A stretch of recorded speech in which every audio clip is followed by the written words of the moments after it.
ओ हर हर महादेव। आप सभी लोग कैसे हैं? हमको आशा है कि हमारे माता रानी की कृपा से, हमारे शिव जी की कृपा से आप सभी लोग अच्छे ही होंगे। वैशाख मास प्रसंग में महारथी की कथा आती है, वही मैं आपको कथा सुनाने जा रही हूँ। यह कथा जो वैशाख मास में श्रवण करता है उसे धन संपत्ति वैभव का लाभ होता है। और वैशाख मास में स्नान दान पुण्य करने से तो फल प्राप्त जो होता है वह सब कथा सुनने से प्राप्त हो जाता है। तो आइए हम लोग कथा करने चलते हैं और सुनने चलते हैं। कथा करने से पहले आपसे अनुरोध करना चाहती हूँ कि यदि आप हमारे चैनल पर नए हैं तो कृपया करके लाइक करिए, सब्सक्राइब करिए, शेयर करिए। ये यमराज जी कहते हैं, ब्राह्मण पूर्व काल के समय में महारथी नाम के विख्यात राजा राज्य करते थे। उन्हें अपने पूर्व जन्म के पुण्यों के फलस्वरूप प्रचुर ऐश्वर्य और संपत्ति प्राप्त हुई, परंतु राजा राज्य लक्ष्मी का सारा भार मंत्री पर रख करके स्वयं और अर्थ का काम भी कभी नहीं देखते थे। उनकी वाणी तथा उनका मन कामनाओं की कीड़ा में आसक्त था। राजा के पुरोहित का नाम कश्यप था। जब राजा को विषयों में रमते हुए बहुत दिन व्यतीत हो गए, तब पुरोहित ने मन में विचार किया, जो गुरु मोहवश राजा को अधर्म से नहीं रोकता है वह भी उससे पाप का भागी होता है। यदि समझाने पर भी राजा अपने पुरोहित के वचनों की अवहेलना करता है तो पुरोहित निर्दोष को सारे दोषों का उस दशा में राजा ही सारे दोषों का भागी होता है। कश्यप जी बोले, राजन, मैं तुम्हारा गुरु, अतः धर्म और अर्थ से युक्त मेरे वचनों को सुनो। राजा के लिए यही सबसे बड़ा धर्म है कि वह गुरु की आज्ञा में रहे। गुरु की आज्ञा का आंशिक पालन और राजाओं की आयु, लक्ष्मी तथा सौख्य को बढ़ाने का प्रचार करे। तुमने दान के द्वारा कभी ब्राह्मणों को तृप्त नहीं किया, भगवान विष्णु की आराधना नहीं की, कोई व्रत तपस्या तथा तीर्थ भी नहीं किया। महाराज, कितने खेद की बात है। तुम तो राजा हो, तुमने काम और के अधीन होकर के कभी भी भगवान का स्मरण नहीं लेना चाहते। अबलाओं की संगत में पढ़ करके विद्वानों की संगति नहीं की। जिसका मन स्त्रियों में हर लिया उसे अपनी विद्या, तपस्या, त्याग, नीति तथा विवेकशील चित्त से क्या लाभ हुआ। एकमात्र धर्म ही सबसे महान और श्रेष्ठ है, जो मृत्यु के बाद भी साथ जाता है। शरीर के उपभोग में आने वाली अन्य जितनी वस्तुएं हैं वे सब यही नष्ट हो जाती हैं। धर्म की सहायता से जो मनुष्य दुर्गति से पार हो जाता है। राजेंद्र, क्या तुम नहीं जानते, मनुष्यों के जीवन का विलास जल ही उत्ताल तरंगों के समान चंचल एवं अनित्य है, जिसके लिए विनय ही पगड़ी है और मुकुट है, सत्य और धर्म की कुंडल है तथा त्याग ही कंगन है। उन्हें जड़ आभूषणों की क्या आवश्यकता। मनुष्य के निर्जीव शरीर को काठ और ढेले के समान पृथ्वी पर फेंक कर उन्हें उसके बंधु बांधवों फेर लेते हैं, चल देते हैं। केवल धर्म ही उसके पीछे जाता है। वह इंसान वहीं पड़ा रह जाता है और राख बन जाता है। उसे कोई भी रास्ता दिखाई नहीं देता, सब कुछ ही रह जाता है। आयु प्रतिदिन क्षीण होती जा रही है, यह जीवन भी लुप्त होता जा रहा है। ऐसी अवस्था में भी तुम उठ करके भागते क्यों नहीं। स्त्री, पुत्र आदि कुटुंब, शरीर तथा द्रव्य संग्रह ये सब पराये हैं, अनित्य है, किंतु पुण्य और पाप अपने हैं। जब तक दिन सब कुछ छोड़ करके तुम्हें विवशतापूर्वक जाना ही है तो तुम अनर्थ में फंसकर अपने धर्म का अनुष्ठान क्यों नहीं करते। मरने के बाद तुम दुर्गम पद पर अकेले कैसे जाओगे, जहाँ न ठहरने के लिए स्थान, न खाने योग्य अन्य, न धन पानी, न राह खर्च और न राह बताने वाला है कोई गुरु। यहाँ से प्रस्थान करने के बाद तुम्हारे पीछे कुछ भी नहीं जाएगा, केवल पाप और पुण्य जाते हैं। समय तुम्हारे पीछे पीछे जाएगा, अतः तुम आलस्य छोड़कर वेदों तथा स्मृतियों में बताए हुए देश और कुल के अनुरूप हितकारक कर्म का अनुष्ठान करो। धर्ममूलक सदाचार का सेवन करो। अर्थ और काम भी यदि धर्म से रहित हो तो उनका परित्याग कर देना चाहिए। दिन रात इंद्रिय विजय रूपी योग का अनुष्ठान करना चाहिए, क्योंकि जितेंद्रिय राजा ही प्रजा को अपने बस में रख सकता है। लक्ष्मी अत्यंत प्रगल्भ रमणी के कटाक्ष के समान चंचल होती है। विनय रूपी गुण धारण करने से ही वह राजाओं के पास दीर्घ काल तक रहती है। जो अत्यंत कामी और घमंडी है, जिनका सारा कार्य बिना विचारे ही होता है, नव मूढ़ चेता राजाओं की संपत्ति उनकी आयु के साथ ही नष्ट हो जाती है। व्यसन और मृत्यु में व्यसन को ही कष्टदायक बताया गया है। व्यसन में पड़े हुए राजा की अधोगति नहीं होती है। जो व्यसन से दूर रहता है वह स्वर्गलोक में जाता है। व्यसन व दुख विशेषतः काम से ही उत्पन्न होते हैं। अतः काम का परित्याग करो। पापों में फंस जाने पर वैभव एवं भोग स्थिर नहीं रहते, वे शीघ्र ही नष्ट हो जाते हैं। चलते रुकते जागते और सोते समय जिसका चित्त विचार में संलग्न नहीं रहता, वह जीते जी मरे तुल्य हो जाते हैं। विद्वान पुरुष विषय चिंता भोग क्षमता पूर्ण स्थिर एवं व्यवहारिक युक्ति से परामर्श का साधन करते हैं। जीव का चित्त बालक की भांति चपल होता है, अतः उसे बलपूर्वक काम लेना चाहिए।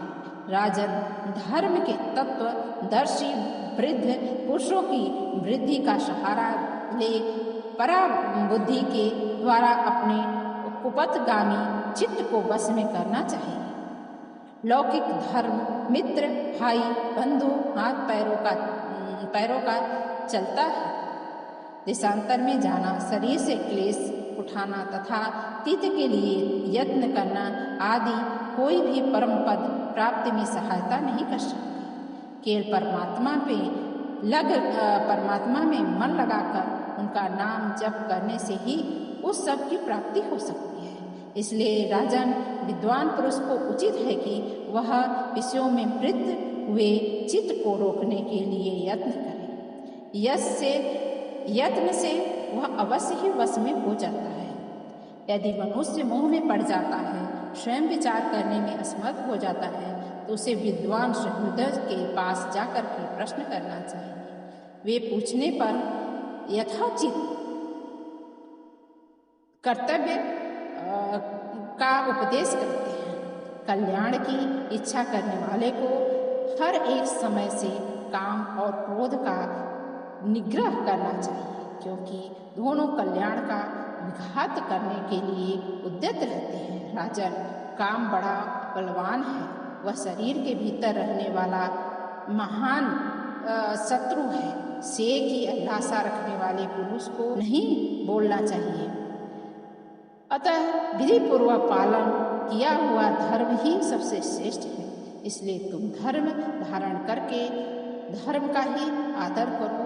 वह विश्वास बड़ा चंचल है, जीवन उसी के अधीन है। ऐसी स्थिति में भी कौन मनुष्य धर्म के आचरण में विलंब करेगा। राजन, जो वृद्धावस्था को प्राप्त हो चुका है, उसका चित्त भी उन निषिद्ध विषयों की ओर से नहीं हटता। हाय, यह कितनी शोक की बात है। पृथ्वी नाथ इस काम के मोह में पड़कर के तुम्हारी सारी उम्र व्यर्थ बीत गई। अब भी तो अपने हित साधनों में लगा लो। राजन, तुम्हारे लिए सर्वोत्तम हित ही की बात है। कहता हूँ, मैं तुम्हारी पुरोहित हूँ, तुम्हारे भले की बात करता हूँ, कर्मों का भागी हूँ। मुनीश्वरों ने ब्रह्महत्या, सुरापान, चोरी, गुरुपत्नी गमन आदि महापातक बताए हैं। उनमें से मनुष्यों द्वारा मन, वाणी और शरीर से भी किए हुए जो पाप हैं, उन्हें वैशाख मास समाप्त कर देता है। वैशाख मास में नहाने से सब कुछ नष्ट हो जाता है। जैसे सूर्य अंधकार का नाश करता है, उसी प्रकार वैशाख मास पाप रूपी महान अंधकार को सर्वथा नष्ट कर देता है। इसलिए तुम विधि पूर्वक वैशाख का पालन करो। राजन, मनुष्य वैशाख मास की विधि के अनुष्ठान द्वारा होने वाले पुण्य के प्रभाव से जन्म भर के लिए घोर पापों का परित्याग करके परम धाम को प्राप्त होता है। इसलिए महाराज, तुम भी इस वैशाख में प्रातः स्नान करके विधि पूर्वक भगवान मधुसूदन की पूजा करो। जिस प्रकार कूटने छाटने की क्रिया से चावल की भूसी छूट जाती है, मांजने से तांबे की कालिक मिट जाती है, उसी प्रकार शुभ कार्य का अनुष्ठान करने से पुरुष के अंततः का मल धुल जाता है, अंतःकरण मल धुल जाता है। राजा ने कहा, सौम्य स्वभाव वाले गुरुदेव, आपने मुझे वह अमृत पिलाया जिसका अभिभाव समुद्र ने भी नहीं किया होगा। आपका वचन संसार रूपी रोग का निवारण तथा व्यसनों से मुक्त करने वाला द्रव्य भिन्न औषध। आपने कृपा करके मुझे आज इस औषध का पान कराया है। विप्रवर सत्पुरुषों का समागमन मनुष्यों को हर्ष प्रदान करने वाला, उनके पापों को दूर भगाने वाला तथा जरा मृत्यु का अपहरण करने वाली संजीवनी बूटी है। इस पृथ्वी पर जो मनोरथ दुर्लभ माने गए हैं, वे सब यहाँ साधु पुरुषों के सत्संग से प्राप्त हो जाते हैं। जो पापों का अपहरण करने वाली सत्संग की गंगा में स्नान कर चुका है, उसे दान, तीर्थ, सेवन, तपस्या तथा यज्ञ करने की क्या आवश्यकता है। प्रभु, आज के पहले मेरे मन में जो भाव उठते हैं, वे सब केवल काम सुख के प्रति लोभ उत्पन्न करने वाले थे, परंतु आज आपके दर्शन से तथा वचन सुनने से उनमें विपरीत भाव आ गया है। मूर्ख मनुष्य एक जन्म के सुख के लिए हजारों जन्मों का सुख नष्ट करता है। विद्वान पुरुष एक जन्म से हजारों जन्म बना लेते हैं। हाय हाय, कितनी खेद की बात है। मुझ मूर्ख ने अपने मन को सदा काम जनित रस के आस्वादन सुख में फंसाए रखने के कारण कभी भी आत्म कल्याण का कार्य नहीं किया। अहो, मेरे मन का कैसा मोह है, जिससे मैंने स्त्रियों जिसका भविष्य अत्यंत दुखमय है तथा जिससे पार पाना बहुत कठिन है। भगवान, आपने स्वतः संतुष्ट होकर के अपनी वाणी से आज मुझे मेरी स्थिति का बोध कराया है।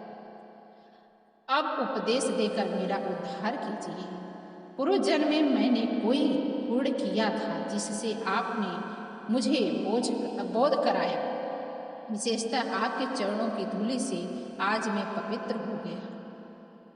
वक्ताओं में श्रेष्ठ, अब आप मुझे वैशाख मास की विधि बताइए। कश्यप जी बोले, राजन, बुद्धिमान पुरुष को चाहिए कि वह बिना पूछे अथवा अन्यायपूर्वक पूजन पर किसी को उपदेश न दे। लोक में जानते हुए भी जड़वत अनजान की भांति आचरण करे, परंतु विद्वानों, शिष्यों, पुत्रों तथा श्रद्धालु पुरुषों को उनके हित की कृपा पूर्वक बिना पूछे ही बतानी चाहिए। राजन, इस समय तुम्हारा मन धर्म में स्थित हुआ है, अतः तुम्हें वैशाख स्नान के उत्तम व्रत का पालन करवाऊंगा। तदंतर पुरोहित कश्यप के राजा महारथी से वैशाख मास में स्नान, दान तथा पूजन कराया। शास्त्र में वैशाख स्नान की जैसी विधि उन्होंने देखी थी, उसका पूरा पालन कराया। राजा महारथ ने भी गुरु की प्रेरणा में विधि पूर्वक सब नियमों का पालन किया तथा माधव मास का जो विधान उन्होंने बताया वह सब आदरपूर्वक सुना। उन नृपश्रेष्ठ ने प्रातःकाल स्नान करके भक्ति भाव के साथ पाद्य और अर्घ आदि दे करके श्री हरि का पूजन किया तथा नैवेद्य भोग लगाया। यमराज कहते हैं, ब्राह्मण तत्पश्चात राजा के ऊपर काल की दृष्टि पड़ी। अधिक मात्रा में रति का सेवन करने से उन्हें क्षय का रोग हो गया था, जिससे उसका शरीर अत्यंत दुर्बल हो गया था। अंततोगत उनकी मृत्यु हो गई। उस समय मेरे तथा भगवान विष्णु के दूत भी उन्हें लेने पहुँचे। विष्णु दूतों ने, ए राजा धर्मात्मा है, यो कहकर के मेरे सेवकों को डांटा और स्वयं राजा को विमान पर बैठा करके बैकुंठ में ले गए। वैशाख मास में प्रातःकाल स्नान करने से राजा का पातक नष्ट हो गया। भगवान विष्णु के दूत अत्यंत चतुर होते हैं। ये भगवान की आज्ञा के अनुसार राजा महारथी को नरक मार्ग के निकट ले चले। जाते जाते राजा ने नरक में डालकर और टाए हुए पापियों का क्रंदन बड़ा भयानक था।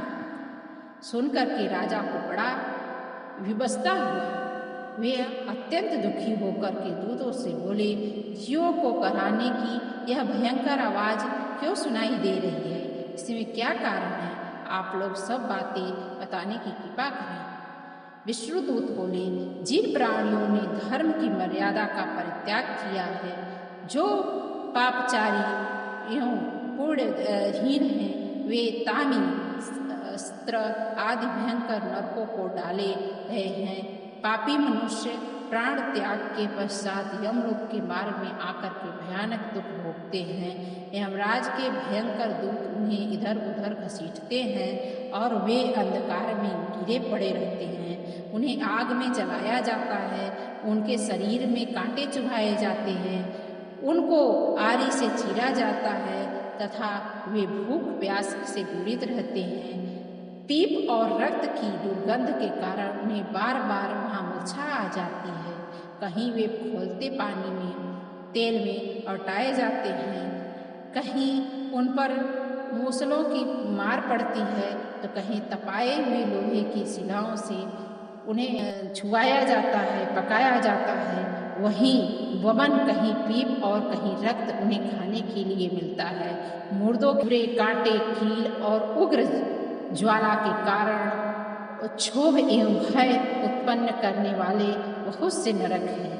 कहीं तपी हुई वैतरणी नदी है, कहीं पीप से भरे हुए अनेकों कुंड हैं। इन सब में पृथक पृथक पापियों को डाला जाता है। कुछ नरक जाते हैं तो कुछ जंगल के उद्रूप में, वहाँ पत्ते तलवार धार के समान तीखे हैं। इसी से उन्हें असी पत्र वन कहते हैं। वहाँ प्रवेश करते ही नर नारियों के शरीर से कितने ही और छलने पड़ते हैं। कितने ही नरक घोर अंधकार तथा आग की लपेटों के कारण अत्यंत दारुण प्रतीत होते हैं। इनमें बार बार यातना भोगने के कारण पापी जीव नाना प्रकार के स्वरों से रोते हुए विलापते हुए, राजन, इस प्रकार ये शास्त्र विरुद्ध कर्म करने वाले पापी जीव करहते हुए नरक यातना का कष्ट भोग रहे हैं। उन्हीं का यह क्रंदन हो रहा है। सभी प्राणियों को अपने कर्मकृत कर्मों का भोग होना ही पड़ता है। पराई स्त्री का संग प्रसन्नता के लिए किया जाता है, किंतु वास्तव में वह दुख का कारण होता है। दो घड़ी का सुख जरूर होता है, आस्वादन अनेक कल्पों तक दुख देने वाला होता है। राजेंद्र, तुमने वैशाख में प्रातःकाल स्नान किया, उसी विधि पालन करने से तुम्हारा शरीर पावन बन गया। उससे छू करके बहने वाली वायु का स्पर्श पाकर एक क्षण भर के लिए सुखी हो गए। आपने भी यह सब कर्म किए हैं, लेकिन आपने जो वैशाख मास नहाए हैं, इसके प्रभाव से आपका शरीर स्वच्छ हो गया है। तुम्हारे तेज से उन्हें बड़ी तृप्ति मिल रही है। इसी से अब वे नरक वर्ती जीव कराहना छोड़ करके चुप हो गए। पुण्य पापवानों का नाम ही यदि सुना जाए या उच्चारण किया जाए तो वह सुख का साधक होता है तथा उसे छू करके चलने वाली वायु भी शरीर में। यमराज कहते हैं, करुणा के सागर राजा महारथ अद्भुत कर्म करने वाले भगवान विष्णु के दूतों की उपयुक्त बात सुन करके द्रवित हो उठे। निश्चित ही साधु पुरुषों का हृदय मक्खन के समान होता है, जैसे नवनीत आग की आंच में आकर के पिघल जाता है, उसी प्रकार साधु पुरुषों का हृदय भी दूसरों के संताप से संतृप्त हो जाता है। उस समय राजा ने दूतों से कहा। राजा बोले, उन्हें देख करके मुझे बड़ी व्यथा हो रही है। मैं उन व्यथित प्राणियों को छोड़कर जाना नहीं चाहता। मेरी समझ से वह सबसे बड़ा पापी वही है जो असमर्थ होते हुए भी वेदनाग्रस्त जीवों का शोक दूर न कर सके। यदि मेरे शरीर को छू करके बहने वाली वायु को स्पर्श करने से जीव सुखी होते हैं तो आप लोग मुझे उसी स्थान पर ले चलिए, क्योंकि जो चंदन वृक्ष की भांति दूसरों के ताप को ही आच्छादित करते हैं तथा जो परोपकार के लिए कष्ट सह करके दूसरों को सुख देते हैं, वे ही पूर्ण आत्मा हैं। संसार में जो संत दूसरों के दुख को नाश करते हैं तथा पीड़ित मनुष्यों की पीड़ा दुख दूर करते हैं, जिन्होंने अपने प्राणों को तिनके के समान निछावर कर दिया, जो मनुष्य सदा दूसरों की भलाई के लिए उद्यत रहते हैं, उन्होंने ही इस पृथ्वी को धारण कर रखा है, जहाँ सदा अपने मन में ही सुख मिलता है। वह स्वर्ग भी नरक के ही समान है। अतः साधु पुरुष सदा दूसरों के सुख के लिए कामना करते हैं। यहाँ नरक में गिरना अच्छा, प्राणों से वियोग जाना भी अच्छा, किंतु पीड़ित जीवों की पीड़ा दूर किए बिना एक क्षण भी सुख भोगना अच्छा नहीं। दूत बोले, राजन, पापी पुरुष अपने कर्मों का ही फल भोगते हैं, भयंकर नरक में पकाए जाते हैं। उन्होंने दान होम तथा तीर्थ कर्म भी नहीं किए हैं, मनुष्यों का उपकार तथा कोई भी उत्तम पुण्य नहीं किए हैं। वे ही परमलोक में आने पर घोर नरकों में पकाए जाते हैं। उनकी शील स्वभाव दूषित है, जो दुराचारी व्यवहार में निंदित दूसरों की बुराई करने वाले ये पापी हैं, वे ही नरकों में पड़े रहते हैं। जो पापी अपने मर्मभेदी वचनों से दूसरों का हृदय विदीर्ण कर डालते हैं तथा जो पराई स्त्री के साथ व्यवहार करते हैं, वे नरक में पकाए जाते हैं। महाभाग गोपाल, आओ अब भगवान के धाम चले। तुम पुण्यवान हो, अतः तुम्हारा यहाँ ठहरना उचित नहीं है। राजन ने कहा, विष्णु दूतगण, यदि मैंने पुण्यात्मा हूँ तो इस महाभयंकर यातना मार्ग में कैसे आया? मैंने कोई जरूर बुरे कार्य किए होंगे, पाप किए होंगे तथा किस प्रकार पुण्य के प्रभाव से मैंने विष्णु धाम को जाऊँ। आप लोग मेरे इस संशय का निवारण करें। दूत बोले, राजन, तुम्हारा मन काम में अधीन हो गया था, इसलिए तुमने कोई पूर्ण अनुष्ठान नहीं किया था। यज्ञ वशिष्ठ अन्न का भोजन किसी को नहीं कराया था, इसलिए तुम्हें इस मार्ग से लाना पड़ा। किंतु लगातार 3 वर्ष तुमने गुरु की प्रेरणा से वैशाख में विधि पूर्वक स्नान करके, गंगा जी में स्नान करके महापापों का, अति पापों की राशि का विनाश करने वाले भक्त वत्सल विश्वेश्वर भगवान मधुसूदन की भक्ति पूर्वक पूजा की है। यह सब पूर्णों का सार है। केवल इस एक ही पूर्ण है जो तुमने देवताओं द्वारा पूजित होती है, श्री विष्णु धाम को लेके जा रहा हूँ।